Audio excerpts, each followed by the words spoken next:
Bienvenidos a una emisión más de Derecho a Disentir, el programa de Justicia TV en el que analizamos con estudiantes de diversas carreras y universidades temas de trascendencia nacional a partir de sentencias y criterios emitidos por la Suprema Corte de Justicia de la Nación. Hoy vamos a platicar sobre la controversia constitucional 38-2015, resuelta por la primera sala en 2017.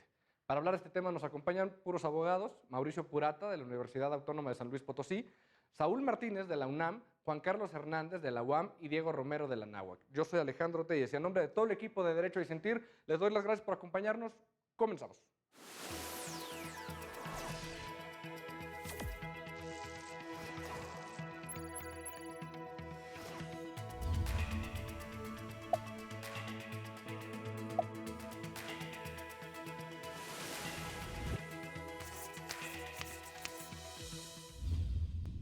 El asunto que vamos a analizar el día de hoy versa sobre el reclamo de un municipio de Oaxaca, tanto autoridades federales como estatales, por las omisiones en la construcción de una ampliación de un hospital en dicho municipio.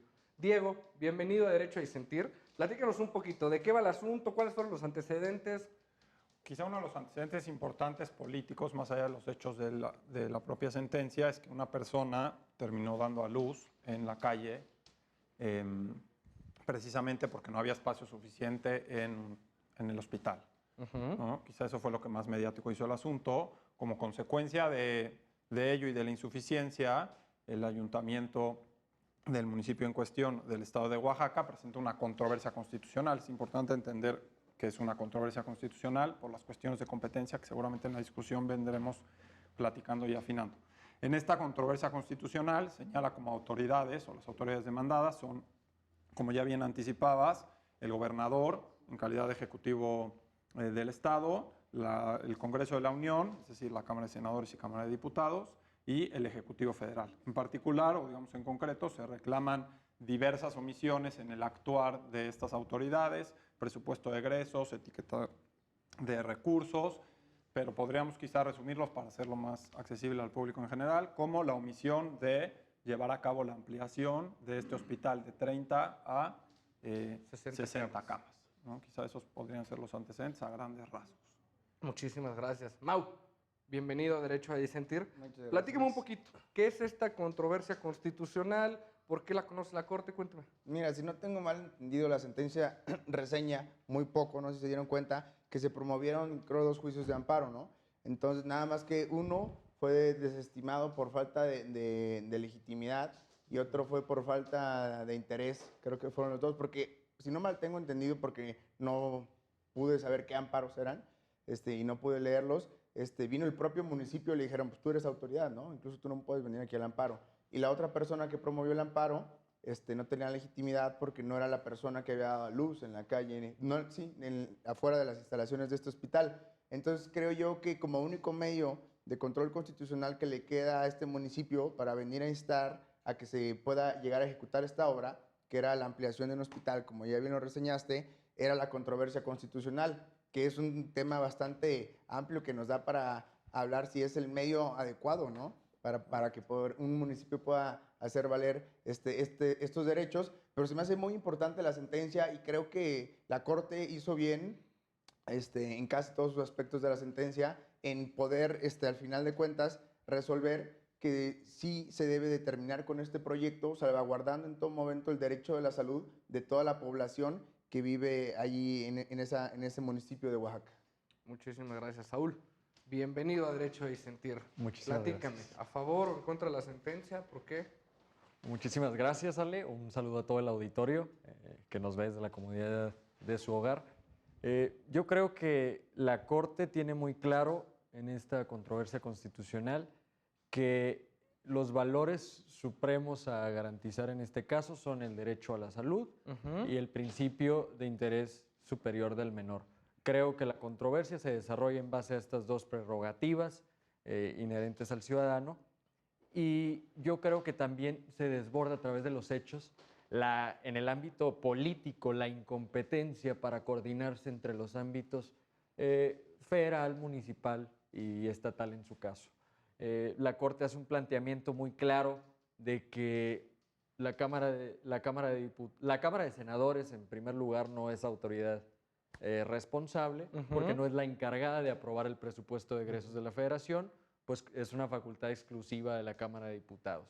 La Cámara de Diputados tampoco es autoridad responsable debido a que el gobierno estatal no le solicitó los fondos para la creación o ampliación de este hospital, y el Poder Ejecutivo Federal tampoco es responsable porque se determinó que el gobierno estatal nunca agotó el procedimiento respectivo, por lo tanto el caso no llegó al comité técnico del fideicomiso del Sistema de Protección Social en Salud, que era un mecanismo establecido en la Ley General de Salud para ayudar en entidades marginadas a la creación de diversos tipos de infraestructura que ayudara a garantizar el servicio a la salud. Muchísimas gracias, Carlos. Bienvenido. Gracias. A ver, platícame un poquito. Hemos empezado con los antecedentes. Tienes toda la razón. Una parte fundamental de dónde proviene esta controversia constitucional es esta persona que da luz afuera de las instalaciones por la insuficiencia de los medios, ¿no?, para asegurar el derecho a la salud. Después viene un intento de coordinación entre autoridades. Hay un fideicomiso, hay fondos previstos para poder hacer estos hospitales y dotar de recursos a los municipios. Platícame un poquito cómo fue ese procedimiento. Ok, tenemos que tener muy en cuenta que esta persona que dio a luz, con base en lo que ella que no tuvo acceso a este derecho fundamental que es el derecho a la salud, pudo tener consideración acerca de que esta persona, al momento de no accesar esto, también tiene consecuencias, no solamente en ella, sino también en lo que afecta es al niño, en ese aspecto. Entonces, teniendo en consideración esos dos aspectos, esta persona tuvo la oportunidad, o tuvo, mejor dicho, con base en lo que es el artículo 14 constitucional y lo que es también el 16 constitucional, pudo tener acceso a lo que es a la justicia y tener oportunidad de que ella sea escuchada, en este caso en particular. Ahora, lo que dice la sentencia es muy acertado, pero tampoco no tengo visión acerca de una cosa en particular que me sonó, que dice que el acceso a la salud debe ser pronta, debe garantizar este derecho. Pero ahora bien, si el hospital no tiene los recursos materiales ni los recursos humanos necesarios para poder impartir este derecho, entonces en este aspecto no podemos decir que los médicos o las enfermeras, en un aspecto ya de derecho laboral, no podemos decir que tengan la suficiente capacidad para poder dar este derecho. En este caso, podemos decir que algunas enfermeras, algunos médicos tienen, no sé, 5 o 6 pacientes al mismo tiempo. Entonces, a lo mejor por esa capacidad que no tiene ese mismo hospital y a causa de que no fue ampliado de 30 a 60 camas, pudo tener esa consecuencia. Complementando lo que ya anticipaban y un poco en el sentido de tu pregunta, primero complementando y después una opinión, digamos que lo que pasa de alguna forma en la controversia es que, además de los antecedentes que ya hemos referido, en el momento en el que la Corte estudia a las autoridades demandadas, hace un estudio y determina que existe un fideicomiso al que se le han asignado los recursos, y es ese fideicomiso que, con su correspondiente comité técnico, como todos los fideicomisos, públicos o privados, este comité técnico es el encargado de asignar los recursos en materia de salud, ¿no? Entonces, como tú ya nos anticipabas, el ayuntamiento dona un terreno para la creación de este hospital y el gobierno estatal empieza las gestiones con el fideicomiso, ¿no? Con el comité técnico, le acerca determinados documentos, en fin, es un listado de requisitos. Los últimos requisitos ya no los cumple y posteriormente informa que el financiamiento que pretendía obtener de este fideicomiso, esos recursos federales, lo va a obtener de una asociación civil a través de un convenio. De una fundación. De una fundación en particular. Y al momento del estudio de la sentencia, ni los recursos del fideicomiso, ni los recursos de la fundación, al día de hoy el terreno sí está efectivamente donado, está, digamos, en términos coloquiales, pelón, baldío, y digamos que ahí viene la pregunta, ¿no? ¿Cómo es que sigue el terreno baldíos sin construir. Exacto, como bien comentas, Diego, en un principio tenemos una participación tanto federal, estatal como municipal, en la que por medio de este medio de coordinación van a construir la ampliación del hospital. Sin embargo, a la mitad del procedimiento que se estaba llevando con este comité técnico, aparece una fundación que dice, yo me voy a hacer cargo con el Estado, a través de aproximadamente 3,000 millones de pesos, de varias obras, entre ellas la ampliación en este municipio, ¿no? Y cuando llega a la Corte, lo que tenemos que analizar primeramente es si el municipio tiene la legitimación para acudir a la controversia constitucional en un caso como el que nos ocupa, ¿no? ¿Por qué? Porque pues, donó un predio y eso te parece suficiente, Mau, para que se tenga por complementado este requisito. Pues creo yo que, bueno, retomando el 105 constitucional, creo que fracción segunda, que tiene su propia ley reglamentaria, ahí te establece cuándo es procedente y cuándo no las controversias y las acciones. Y en este caso, creo que lo logró enlazar muy bien la Corte, porque a mi punto de vista tenía para los dos lados, también decir que no estaba legitimado el municipio para poder instar una controversia constitucional, pero lo logra enganchar justamente por lo que mencionas, de que el Estado de Oaxaca dice, yo me voy a hacer cargo no solo, sino que en conjunto con la federación y con el municipio, y vamos a lograr esta ampliación. Perfecto. Y ahora hay que ejecutarlo. Pero de repente, si no tengo mal entendido, el Estado es el que dice, espérame, ya no voy a terminar el trámite con la federación, lo voy a hacer con esta asociación. Y pues, oh sorpresa, que no se hizo ni con ninguno ni con otro. Entonces, se desestima que funjan como autoridades responsables aquí el Ejecutivo Federal, Cámara de Diputados y Cámara de Senadores. Y porque queda el tema del gobierno estatal, exactamente, ¿no? Entonces es aquí donde engancha, creo yo, la sentencia de decir, aquí sí hay una controversia constitucional entre un municipio y un Estado. Entonces, por ende, sí es procedente la controversia. ¿Por qué? Porque se están peleando una cuestión entre municipio y Estado que hay una invasión de esferas de competencia y por ende es procedente la controversia. Y creo que el ministro oponente lo hizo bastante bien, hablando de términos muy garantistas de derechos humanos. Claro que también es necesario añadir que, aunado al artículo 105 constitucional y la procedencia de la controversia, se hace énfasis mucho en el artículo 115 que establece las facultades de los municipios y en su última fracción remite a la legislación local. Si nos vamos a la legislación local, nos establece la Constitución del Estado de Oaxaca, que los municipios también tendrán parte para garantizar el derecho a la salud. Entonces tienen la obligación de garantizar ese derecho, por lo que se legitima totalmente el municipio para promover esta controversia. Me parece, Diego, creo que tienes ahí... Perdón, yo tengo mis asegúnes en este tema. Si bien el resultado de la sentencia creo que es plausible y nos permite una lectura un poco para entender, el ministro ponente es el actual presidente de la Corte, Arturo Saldívar, y qué se entiende por constitucionalismo transformador, etcétera. Entiendo que el resultado de la controversia es interesante y creo que ya estaremos tocando ese tema con posterioridad. Pero me pareció muy interesante el voto particular, y creo que lo comparto, del ministro Pardo, en el sentido de decir, a ver, la fracción tercera, que ya nos ha anticipado Mauricio, del artículo 115, habla de la existencia de convenios o de la relación entre las diversas autoridades. En este caso no hay un convenio propiamente. No. Hay una donación del municipio que se interpreta, una interpretación de los hechos, ¿no?, que se interpreta como una voluntad de colaborar en la realización del derecho a la salud, etcétera, etcétera. Es interesante que hay una lectura orgánica del artículo primero de la Constitución, también ya lo platicaremos.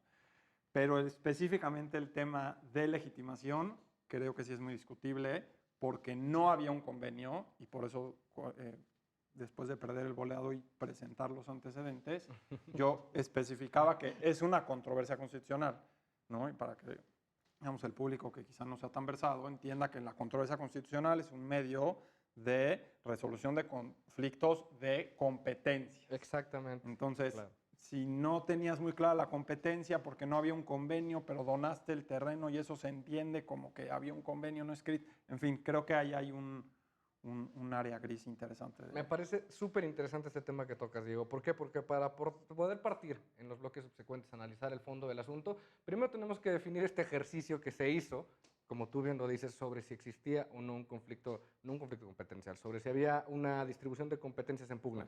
¿Por qué? Como bien señalabas, necesitaba haber una colaboración entre poderes y como tal no la existía, pero existía una donación. Se hace una interpretación de diversos artículos, tanto locales como federales, que señalan que todas las autoridades federales, locales y municipales están involucradas en el sector salud y por ende llegamos a esta conclusión de que el municipio sí participó, las autoridades participaron en una primera instancia a través del fideicomiso y después a través de la fundación. Y al momento de ceñir que se trata de la fundación, decimos, ok, entonces queda vivo por cuanto a las omisiones de la autoridad del gobierno de Oaxaca. Entonces, quisiera saber, Carlos, ¿tú coincides en que sí existe legitimación? ¿Te convence, Diego, en que tal vez se forzó un poquito? ¿Qué opinas? Yo creo que sí existe, ¿Sí? la verdad. Sí, De creo. plano. De plano, estoy de acuerdo y de acuerdo estoy que hay antecedentes. Tenemos el antecedente inmediato de que en el 2013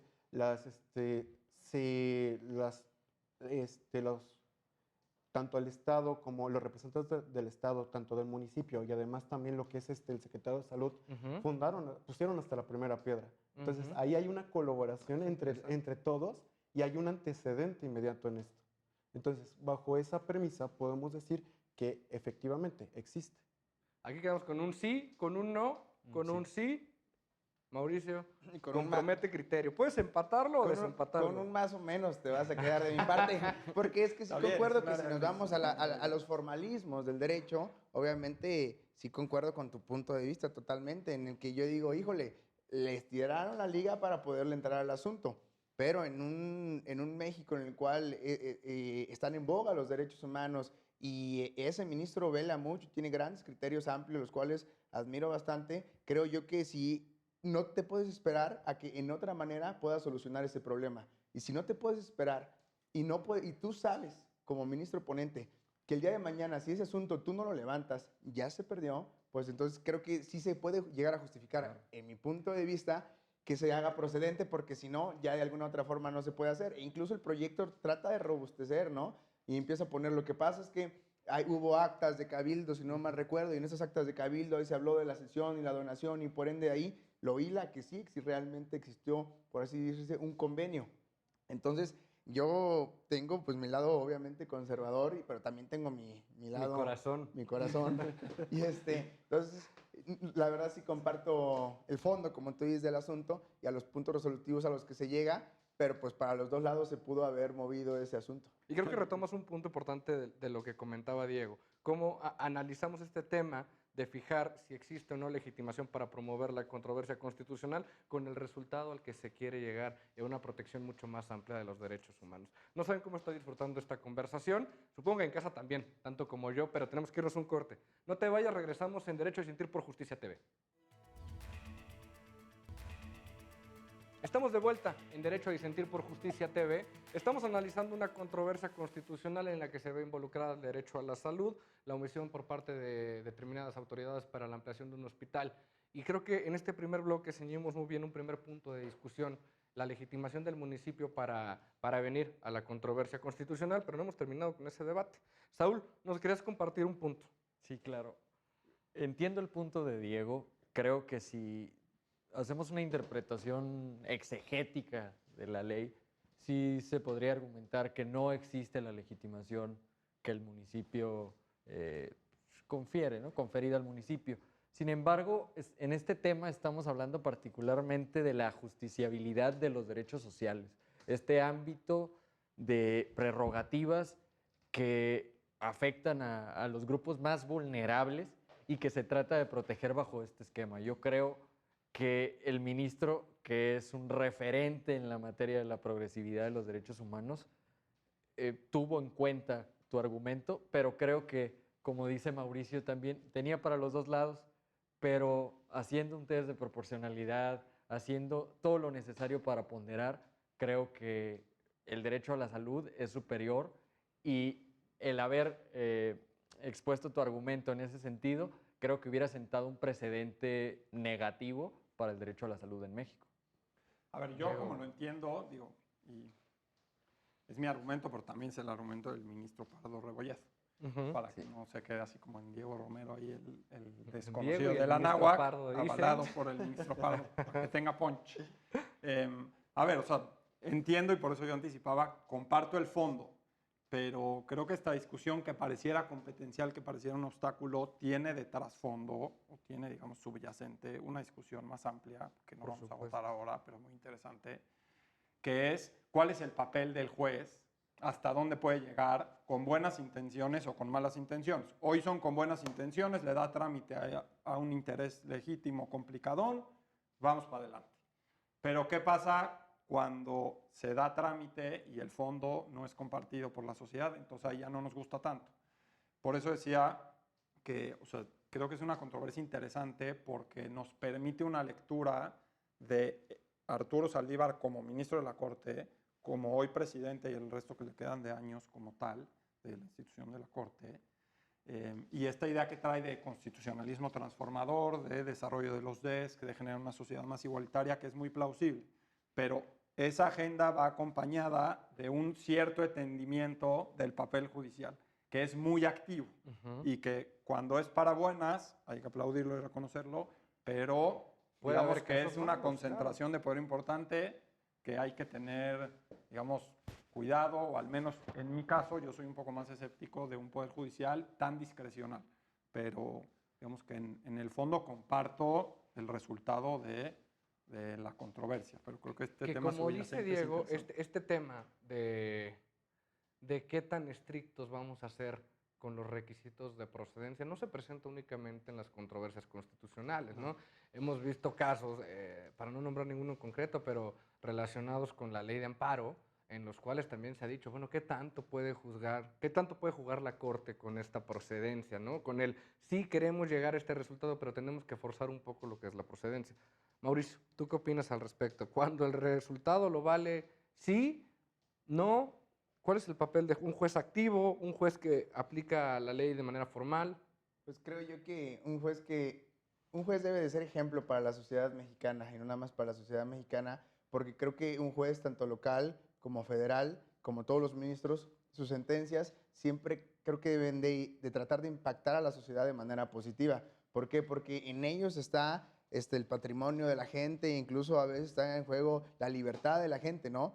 Entonces, como tú mencionabas, creo yo, al momento de que un juez está tomando una determinación para emitir una determinada sentencia, y creo yo un magistrado, por ejemplo, cuando fungen como última instancia, y que ellos no se dan cuenta que el asunto puede llegar a impactar de manera nacional o internacional, por ejemplo, por citarte varios asuntos, el asunto de la marihuana, AR-237, el de Florence Casellas, no se diga.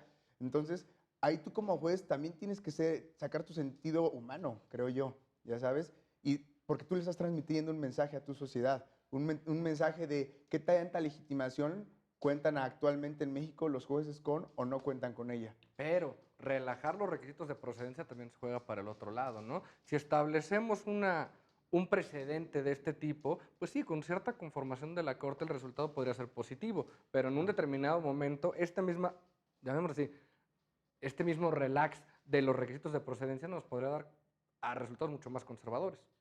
Sí, pero si vamos a salvaguardar un derecho que es fundamental, en este caso que es la salud, que es algo primordial para un desarrollo óptimo de cualquier ser humano, aparte también tenemos que ver un sentido humano. Los jueces deben tener tanto una vista jurídica, pero también ver una vista social, tener en consideración también la sociedad, y más porque no estamos hablando solamente de derechos humanos, también conforma un derecho social. Entonces, para salvaguardar estos derechos, el juez también se tiene que poner en aras en lo que es la sociedad, saber que esa sociedad también a lo mejor no tiene los recursos necesarios para poder accesar a lo que es la salud. ¿Por qué desestimarlo? ¿Por qué dejarlo de lado, sino más para seguir jurídicamente o tener un proceso óptimo en lo que es en el ámbito del derecho? Pero ahora, en este afán de tener un juez participativo y con una actividad importante, llegamos a muchas discusiones. Un juez como evaluador de políticas públicas, sí o no. Un juez que incluso parece que a veces legisla, sí o no. Es básicamente el constitucionalismo transformador que propone que el papel de la judicatura sea más activo para la transformación de las políticas públicas. Yo, en un sentido meramente personal, Ajá. comparto esos argumentos. Creo que no podemos, en una sociedad como la de México del siglo XXI, no podemos quedarnos con jueces exegéticos que únicamente vayan y lean la ley, la apliquen y hasta ahí. Independientemente del Yo resultado. creo que requiere de ir más allá, tanto en la interpretación como en la aplicación de la ley, para que se resuelvan efectivamente muchísimos problemas que nos aquejan hoy en día. Porque también lo comentabas, o sea, un tema muy pendiente también en la doctrina es la problemática de la justiciabilidad de los derechos sociales, ¿no? Y me parece que este ejercicio de interpretación amplia, pues en dado caso nos podría ayudar. ¿Qué te parecieron los comentarios, Diego? ¿Te convencieron? ¿Te mantienes? Pues, a ver, yo tengo una posición particular respecto a el tema del constitucionalismo y el papel del juez. Me gustó que al menos se intercambiara porque de fondo creo que está esa discusión y es interesante. Hablamos de la justiciabilidad de los DESC en una controversia constitucional sobre ámbitos de competencia. Entonces hay que tenerlo presente, ¿no? Es como que se nos Es va la discusión de problemático, derechos, claro. pero es un medio de resolución de conflictos, de controversias, orgánico, ¿no? Entonces está interesante, creo, esta idea de los DESC, la relación, por eso hablaba de una lectura del artículo primero constitucional orgánico que a mí me llamó la atención. Cuando dicen un juez exegético, suena casi así como hasta, ¿no? Da desprecio. Pero bueno, creo que al menos un ejemplo internacional interesante era Antonín Scalia, que al menos sostenía una posición de decir, a ver, y que hace poco lo dijo en una entrevista a Salvador Aguirre Anguiano, me llamó a mí la atención, que decía, los jueces no están llamados a ser héroes, son funcionarios, hay un Estado de Derecho, tienen sus competencias y puedes tener las mejores de las intenciones, pero pues la democracia y sus procedimientos hasta aquí te permiten. Y pues la pregunta siempre, ¿no? ¿Quién tiene la última palabra en una democracia? Si deben de ser los jueces, si debe ser el legislativo, cuál es más representativo, en fin. Pero bueno, creo que el comentario principal es que estuvo bien que se diera esta discusión, que está de fondo hoy, que a veces no se ve en una sentencia por leerse así, y sobre todo considerando que el ponente pues es ahora presidente de la Corte, que trae una agenda que bien comparte Mauricio además. De constitucionalismo transformador, ¿no? Y que se puede ver desde antes de que fuera presidente, como lo ha planteado en proyectos y seguro en política pública Tienes toda desde la razón. Y en presidencia. este tema de interpretación, como tú dices, del artículo primero constitucional, qué bueno que retomas a Scalia, que tiene una visión completamente distinta, ¿no? Y que nos habla de cómo se puede interpretar la Constitución como letra viva o letra muerta, la importancia del originalismo y de entender cuál es el papel del juez con base en esa perspectiva de interpretación. Pero vámonos un poquito más al fondo, ahora sí. Superada este primer debate sobre la legitimación del municipio, tenemos el resultado del estudio de fondo, que es una parte pequeña de la sentencia, pero importante, que es tenemos que proteger el derecho a la salud de las personas, como a través del reconocimiento de la omisión de una autoridad estatal. Mauricio, ¿qué te parece esa parte de la sentencia? Fíjate que me parece muy interesante, Alex. ¿Por qué? Porque la sentencia, como al principio se mencionaba, aborda el interés superior del menor, el derecho humano a la salud y que todos tenemos todos debemos de tener acceso a este tipo de derechos, ¿no? Que son importantísimos. ¿Por qué? Porque sin la salud, pues creo que ni siquiera podríamos vivir. Y eso me llamaba a mí la atención y yo pensaba, ¿qué hay con lo que se llamaba como estos derechos programáticos, ya sabes? Que en un principio, de hecho hay una aislada por ahí de la primera sala, que también es del ministro Saldívar, en la cual habla de que todos estos derechos políticos, económicos y sociales, que estos también se deberían de ver, muchos de ellos como derechos humanos. Pero también ahí mismo en esa sentencia se aborda y hasta dónde está obligado el Estado, ¿no? Porque hay una gran frase que todos conocemos, que nadie está obligado a lo imposible, pero hay quienes dicen el Estado sí está obligado a lo imposible, ¿no? Porque el Estado es el que debe de garantizar todos los derechos y que también el propio Estado pues es el que distribuye todos los recursos y es el que recauda impuestos y es otro tema importantísimo, ¿no? Y quién aquí paga sus impuestos completos, ¿no? Porque somos buenos para exigir, pero luego no somos buenos también para para poder dar impuestos y para que el Estado pueda hacer su función. Porque a final de cuentas, si no hay dinero, pues entonces el Estado tampoco va a poder llevar a cabo toda la infraestructura y todo lo necesario para poder dar agua, vivienda, salud, porque todo lo que engloba el artículo 4, que es inmenso, ¿no? Un medio ambiente adecuado.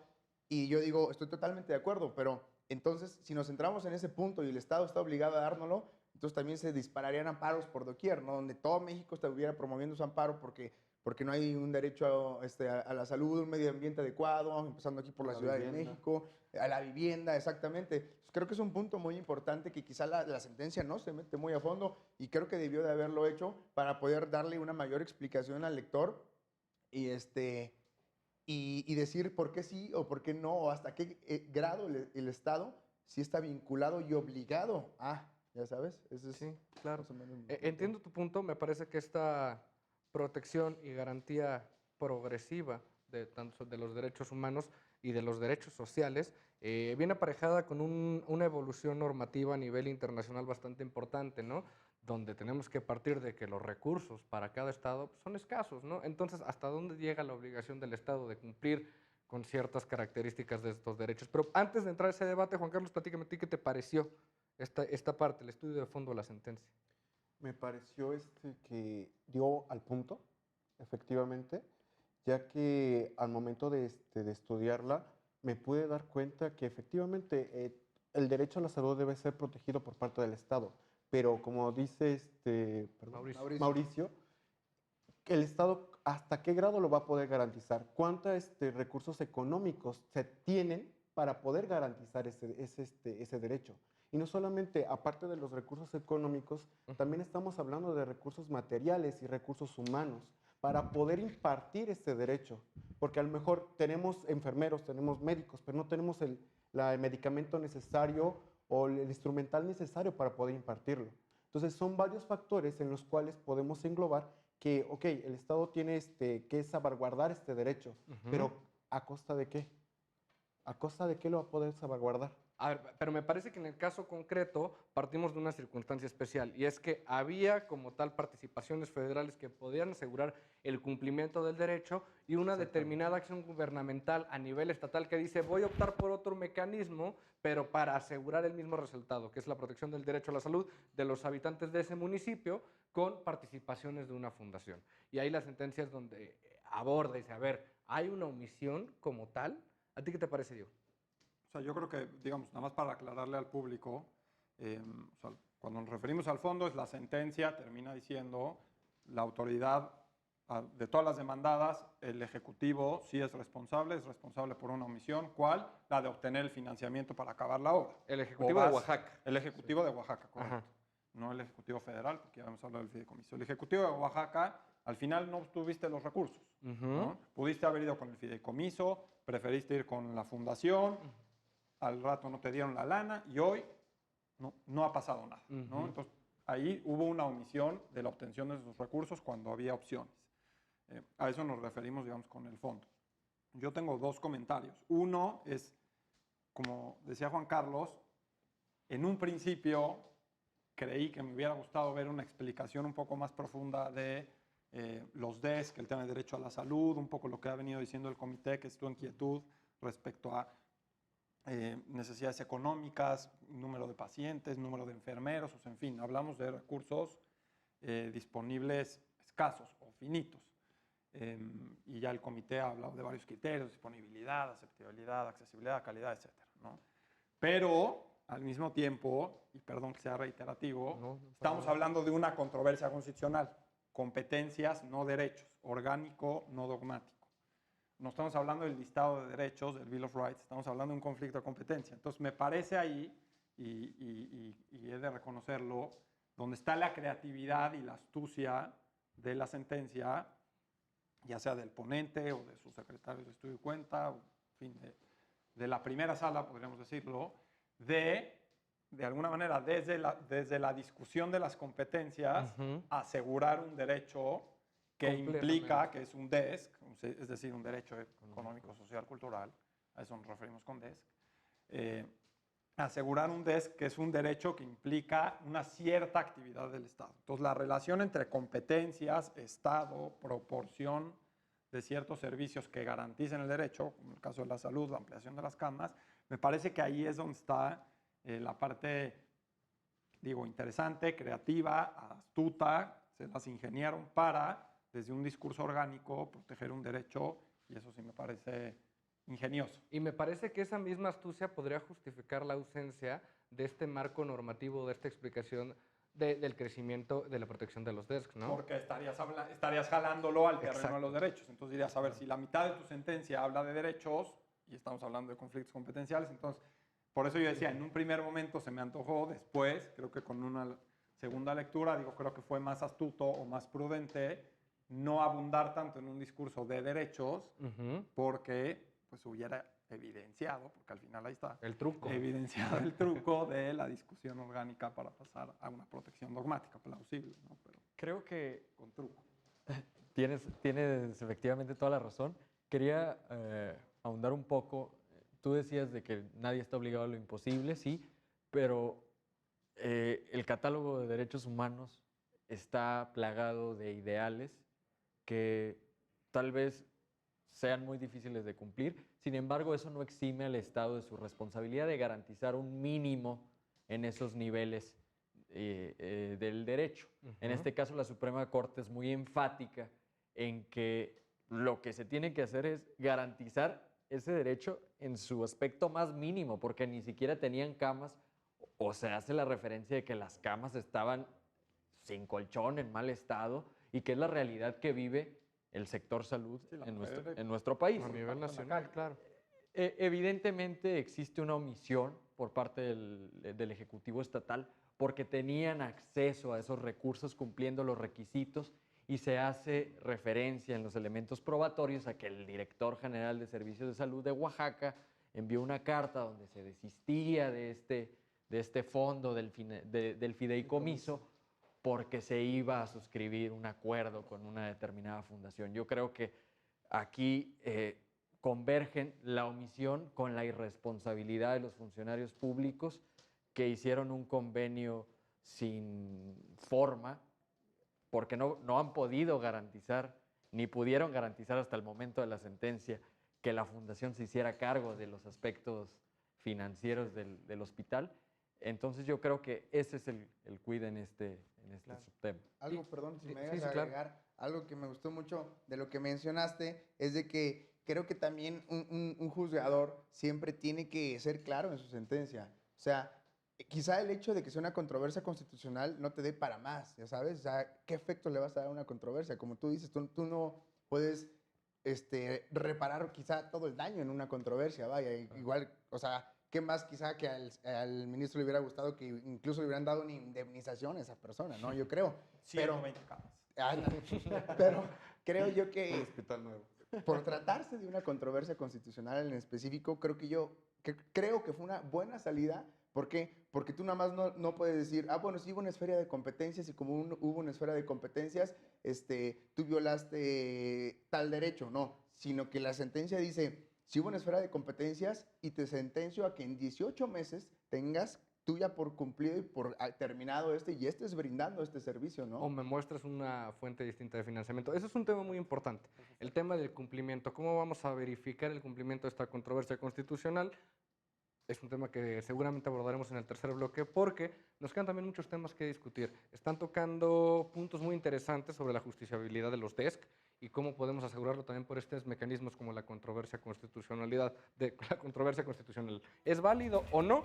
Vamos a quedarnos con esto en el tercer bloque de Derecho a Disentir. No te vayas, acompáñanos.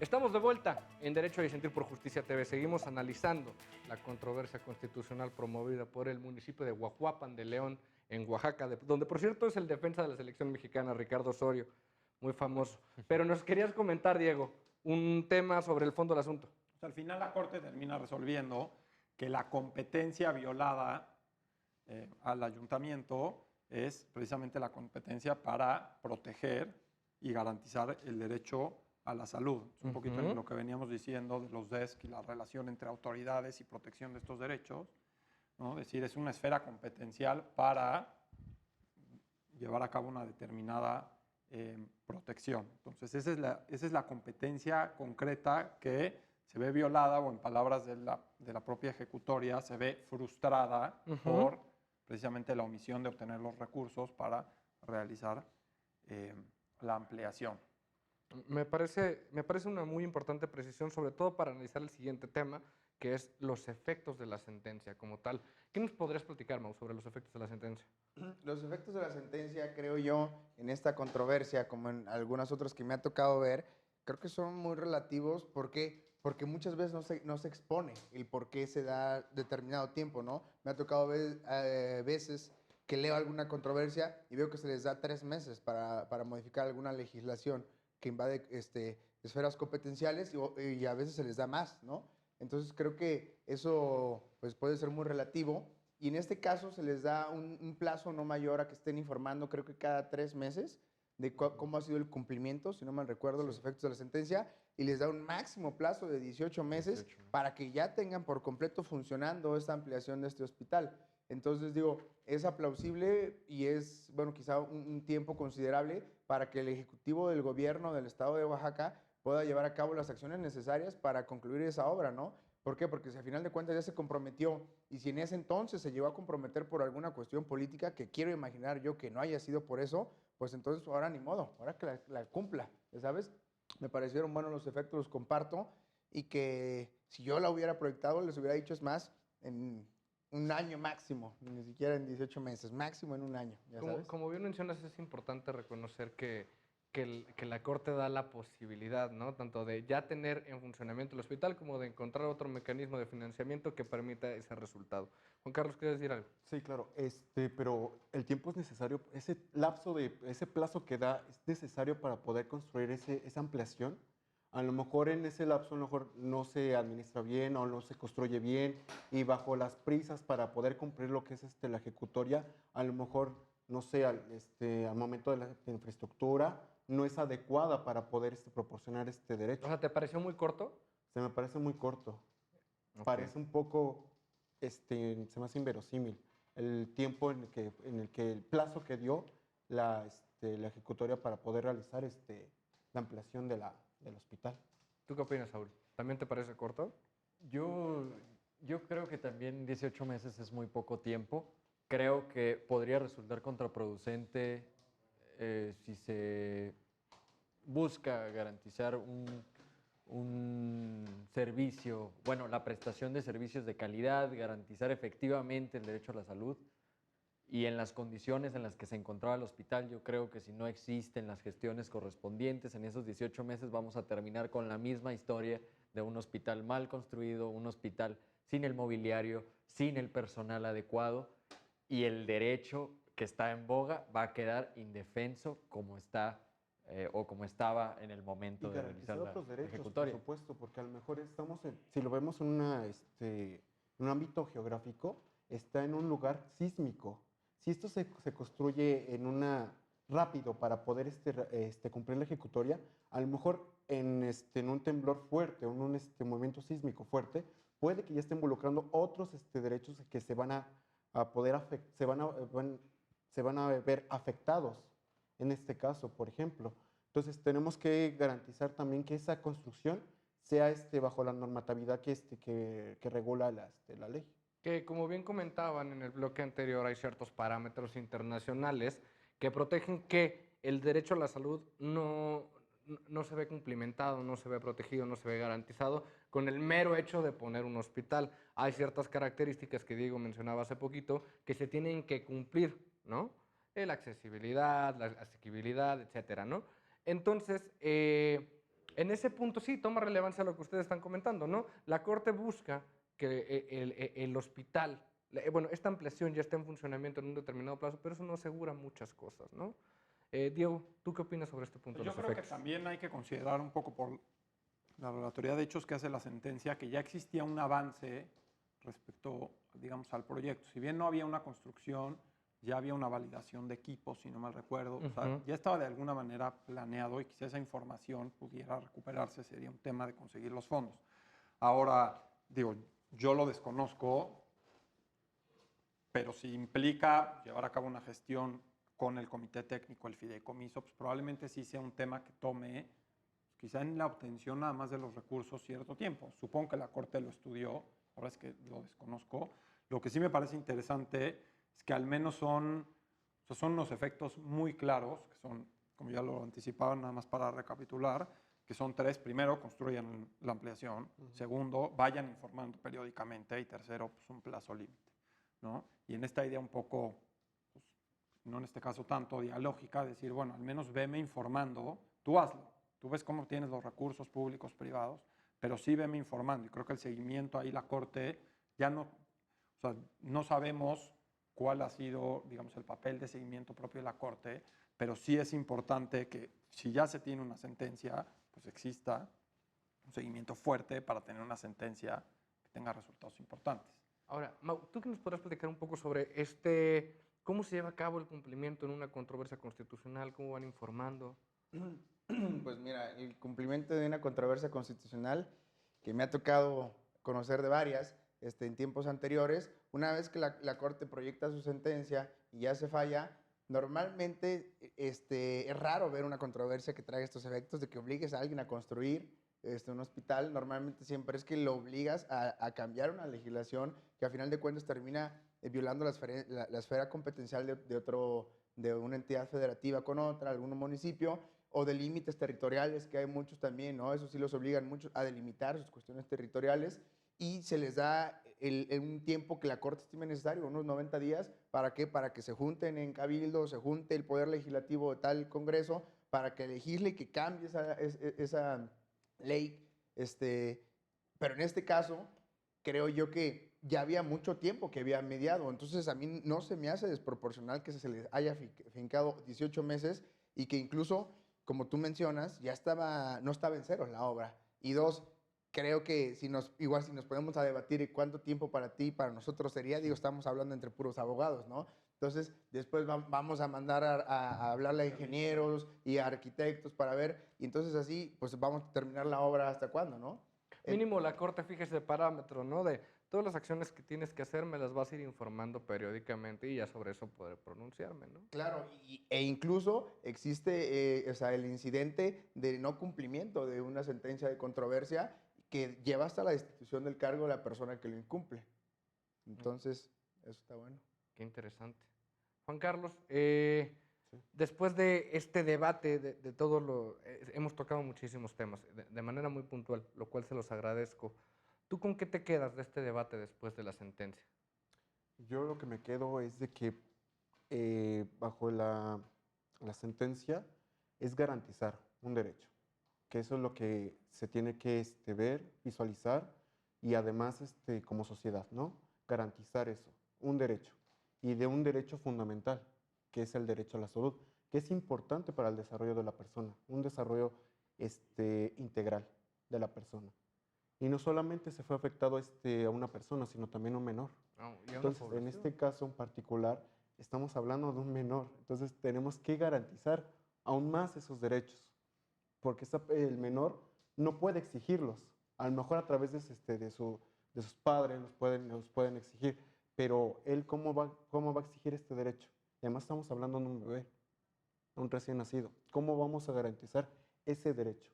Entonces, esto es lo que yo me quedo con la ejecutoria, garantizar el derecho a la salud. Oye, haciendo un pequeño paréntesis, sobre este tema que tocas, la justiciabilidad de derechos sociales, Maut comentó de manera muy breve en el primer bloque, a ver, también me preocupa que de repente pudiéramos llenarnos de amparos por la misma situación de nuestro sistema de salud. Es decir, si analizáramos en el caso concreto situaciones de otros municipios, pues se pudiera dar lo mismo, ¿no? ¿Tú qué opinas de este punto, Saúl, que comentaba Mau? Creo que si ponderamos, estamos haciendo efectivos diversos derechos.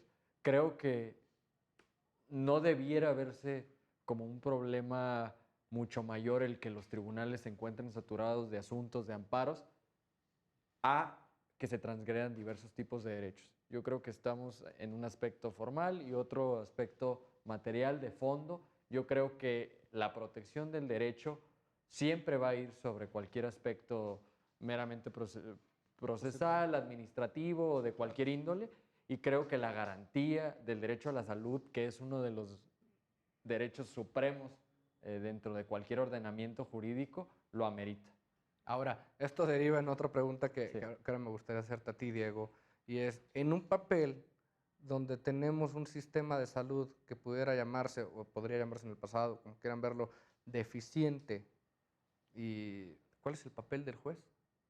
Bueno, esa es la gran pregunta, ¿no? Creo que, un poco regresando al tema anterior, está el argumento de disponibilidad. O sea, tampoco puedes obligar a los estados a algo que pues, claramente sea imposible. Es garantizar en la medida de lo posible, ¿no? Y eso ha sido reconocido, como decías tú ya, a nivel internacional, pues, en específico por el Comité DESC, en el sentido de, bueno, hasta donde pueda el Estado, pero Hasta sí, donde efectivamente, tengas. hasta donde tenga, ¿no? Y de hecho, incluso hay criterios en donde el Estado ha sido regresivo y argumentando gente el tema de progresividad de los derechos, ha dicho, bueno, la regresividad puede estar justificada cuando no hay disponibilidad de recursos. Ahora, pues el papel del juez para determinar el ejercicio de los derechos, a mí me parece que la posición debe ser una posición dialógica. O sea, si llega un asunto de este tipo a un juez constitucional, está bien que diga, bueno, hay una violación, garantízalo.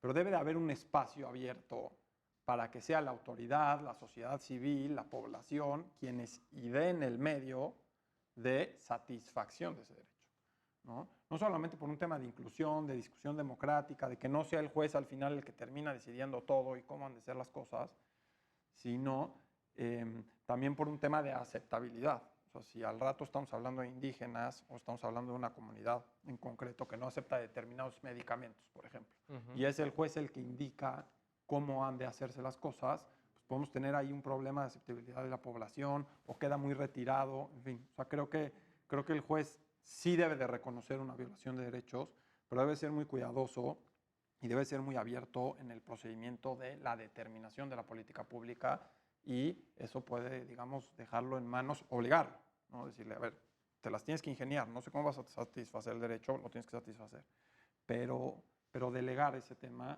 para no concentrar tanto poder en, digamos, unos cuantos, ahora mucho que se discute, sobre todo la forma de designación de los ministros, en fin, creo que es un tema interesante. Perfecto, muchas gracias.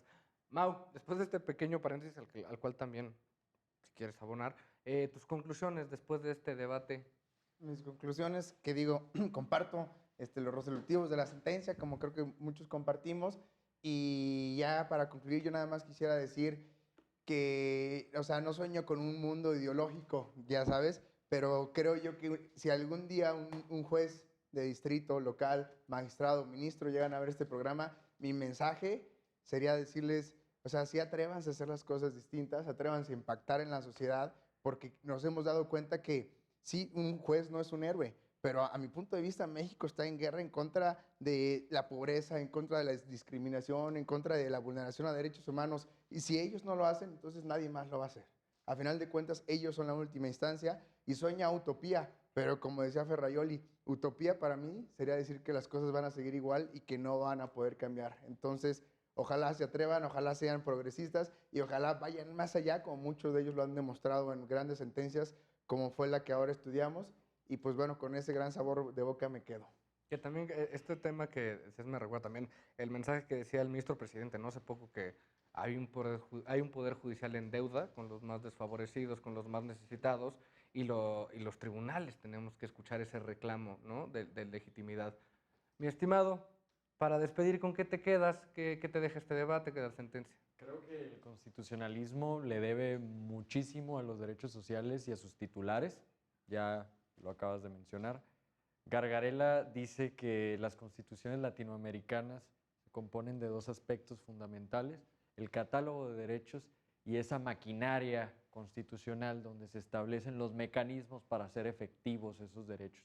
Yo creo que a través de esta controversia constitucional, como tú lo dijiste, astuta, innovadora, se establece un nuevo mecanismo, tal vez no sea el óptimo, pero sí logra garantizar el derecho que está en estudio. Yo creo que mediante esta sentencia se le retribuye un poco a los más vulnerables. Muchas gracias. Diego, te toca cerrar el programa. Me parece interesante la referencia que hace Saúl de esta idea de Gargarella de la sala de máquinas de la Constitución, ¿no? Y que al final pues, ahí se procesa todo para garantizar los derechos, y esta idea que tiene la Corte desde lo orgánico proteger los derechos me parece muy interesante. Quizá mi conclusión y la que me gustaría que se viera es un poco la idea de decir, a ver, los jueces deciden temas importantes, hay que estar pendientes de qué hace la Corte, hay que estar pendientes de qué hacen los jueces de distrito, cómo resuelven los amparos, y hay que estar pendiente en los dos sentidos, en el sentido de, a ver, pueden ayudarnos, como en este caso, pero también mucho poder puede ser complicado. Así como en Estados Unidos un juez resolvió que la política de separados pero iguales era inconstitucional, igual un juez resolvió que Dred Scott tenía que seguir siendo esclavo a pesar de haber transgredido una frontera y en teoría o legalmente ser libre. O sea, ese poder se puede usar para bien, se puede usar para mal. Solamente poner el ojo en el Poder Judicial, porque en una democracia como la nuestra tiene un papel muy importante a nivel político, a nivel de derechos, a nivel de interacción entre autoridades, y que no parezca que son meros exegéticos de la ley, porque para bien o para mal no lo son, y me parece que esta sentencia es un claro ejemplo de ello. Muchísimas gracias. Qué gran debate, con qué gran sabor de boca me voy yo también, porque fue muy fructífero y tocamos muchos temas que sin duda me van a dejar reflexionando en la semana. Muchas gracias en casa también por acompañarnos. Esto fue Derecho a Disentir por Justicia TV y nos vemos en la próxima.